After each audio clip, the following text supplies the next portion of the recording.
Welcome back to the Humble Healer podcast. And today we'll talk about the part four of the home medical care tricks. And this is Dr. Quang Lei. I'm a board certified family physician.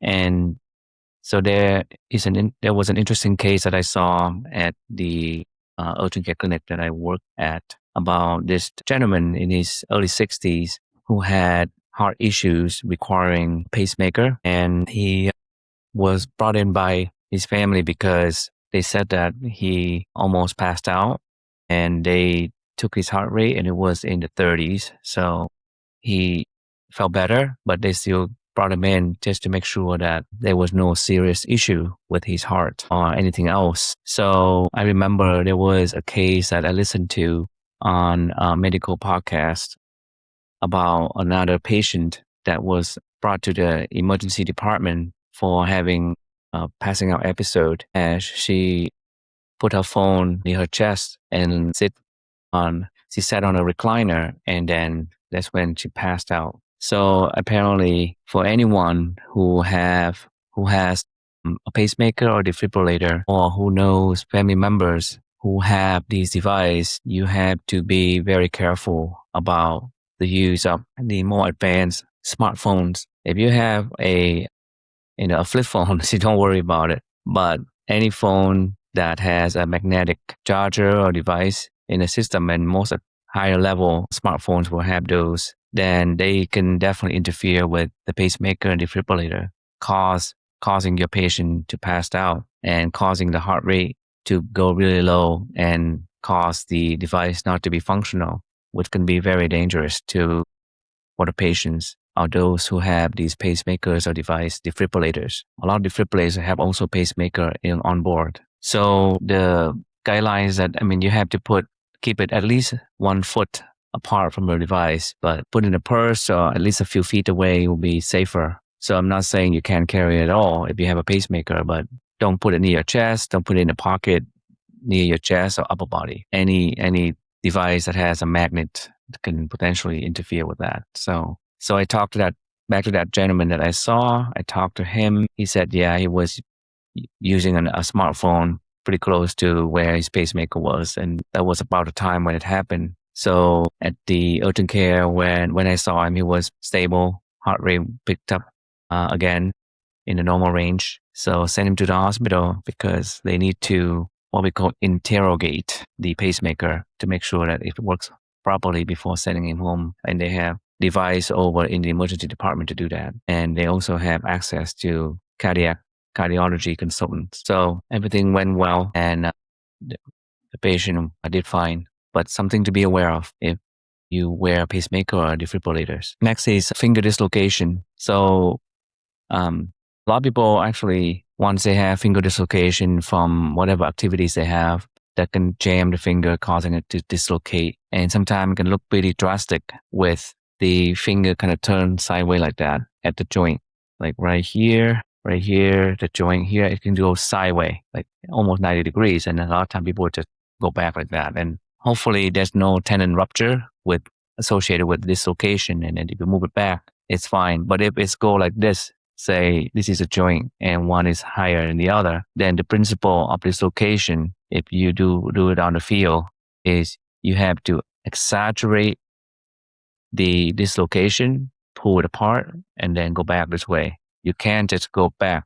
It doesn't go back because it's stuck. So you have to exaggerate, pull apart, and then go back. And use a finger or something to maneuver back to help. And even with the finger, it takes more force than you think. And I usually, when I do that, I have the patient assisting me with them pulling back, and I pull forward, so I don't have to do all the work. So they pull back, exaggerate, pull apart, go back, maneuver it, and take a lot of force in order to do that. And make sure you check for, when you've done that, check for finger sensation, blood supply, make sure that nothing is compromised, because that's always a risk of injury to the nerve or the blood supply to the fingers. It's usually safe, but something to keep in mind. And then sometimes if you still have a lot of pain afterward, make sure you check to make sure you didn't break any bone in there. Sometimes a rough finger dislocation reduction can cause chip fracture of the finger where the joint is. So if you still have persistent pain or if you lose sensation, blood supply issue, then definitely come in to get checked out. And you may need to see a hand specialist too. On the field shoulder dislocation, there's several ways to do this. And even among healthcare professionals, everyone has their own favorite method. One of my favorite methods is what we call the Davos method. At home, you can have the patient lay flat and you just have them do this. And then with the hand on the knee like that, and then you straighten out, and then you just have them lay back, and then you help hold this on the knee on the same side of the dislocated shoulder. And then just stay there, sometimes even 5-10 minutes. And then there, you can massage that shoulder too to reduce and help the shoulder muscle relax. The more relaxed they are of the shoulder muscle, the less they will fight your effort to put the shoulder bone, the humerus, the head of the humerus back into the socket. So just stay there and keep that pressure on. And a lot of times, the last time I had successful reduction, I had my patient even push the knee against the hand. And once he was more sufficiently relaxed, and that most of the time you hear a click when it went back into the socket. And it's very gratifying because the pain that provides immediate pain relief. So these two hands around your knee of the same side where the shoulder is dislocated. And then just lean your head back, keep going back. And then sometimes I have patients push the knee against the arm because the legs is much stronger than the arms. And that really helps bring it back. So, but it takes time. It doesn't happen right away. So just be patient and provide a lot of reassurance for the patient. I call it the Davos method.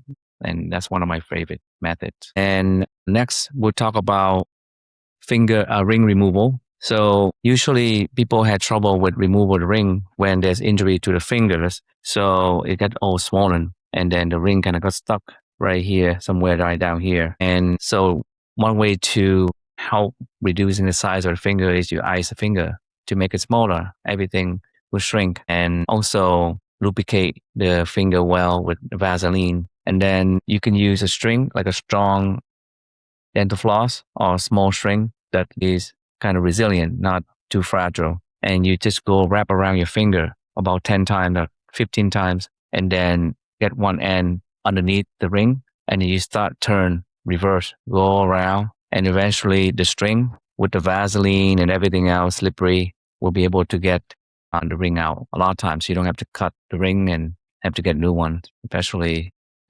wedding ring of those people that have it on for 30 years, 50 years and so on. So first you ice, you make his finger smaller, lubricate well with Vaseline, and then use string or strong dental floss to go around. And it works most of the time, believe it or not, depending on how swollen the finger is, but it does work.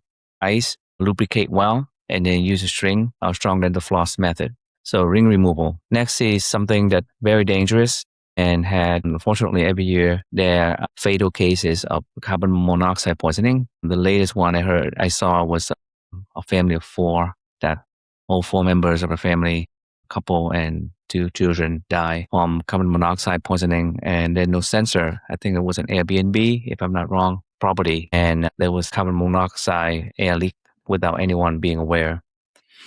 And unfortunately, this gas is odorless, so it really is a lethal killer. So beware of the source of carbon monoxide in the different device or vehicles. For example, running cars in the garage, especially those cars that have push turn on and off buttons. I have forgotten to turn off the car at times in the past because you no longer turn off the car using with the ignition using the keys. We did that automatically because we take the keys with us. But for the cars with the push button, you just push the button and then you leave. And then sometimes we forget to do that, and we park in our own garage and it's closed. And unfortunately, the carbon monoxide can go upstairs and cause problems. So beware of that. And also, indoor generators are very dangerous. They're death trap for real. In cases where natural disasters, where the outdoor generators don't work, or if you don't have generators, people use indoor generators, and that generate a lot of carbon monoxide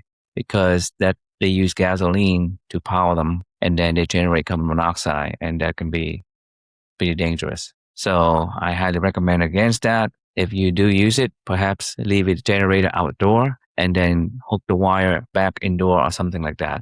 I don't know how you can do it, but never leave them indoor. Another way to tell is that even the pets are affected too. So they are victims also. So when everyone kind of have the same symptoms, nausea, headache, lethargy, then you kind of have to really make sure that carbon monoxide poisoning is not a reason for that. So very, very important to get checked out. And it takes time to remove carbon monoxide from our system because it has a stronger bond to our hemoglobin in the red blood cells than oxygen. So you have to be treated with high concentration oxygen for a prolonged period, several hours at times, in order to eventually remove the carbon monoxide particles from our hemoglobin in order to improve our oxygen level. And the pulse ox that we usually get over the counter does not work. You do have to get the oxygen level done by blood in a healthcare setting, and not all the healthcare offices have these tests.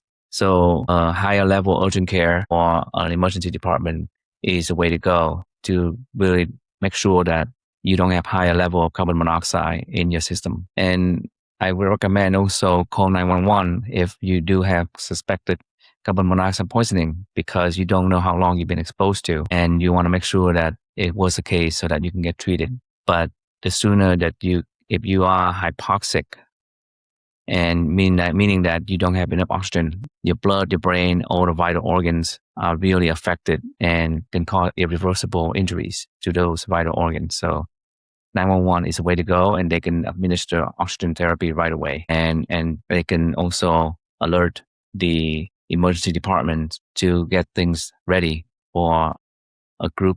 If there's a family affected, then they will be ready for attending to multiple patients at once. So very important. This is one of the times that you should call 911. And think about, you drive the car and you passed out due to carbon monoxide poisoning, then also another dangerous thing to do for you and your family. So call 911 if you suspect carbon monoxide poisoning. And if you suspect that somebody, a family in a different location, and they are suspected, you can call 911 for them too. So it's a true emergency, very dangerous. Okay. So I hope that you find them helpful, and let me know if there's any feedback. Hit the like button and subscribe to the channel. So that's it for this episode. Pacemaker and smartphones, magnets, finger dislocation, shoulder dislocation reduction, ring removal, and carbon monoxide poisoning. Have a good day, everyone, and thank you for tuning in. Take care.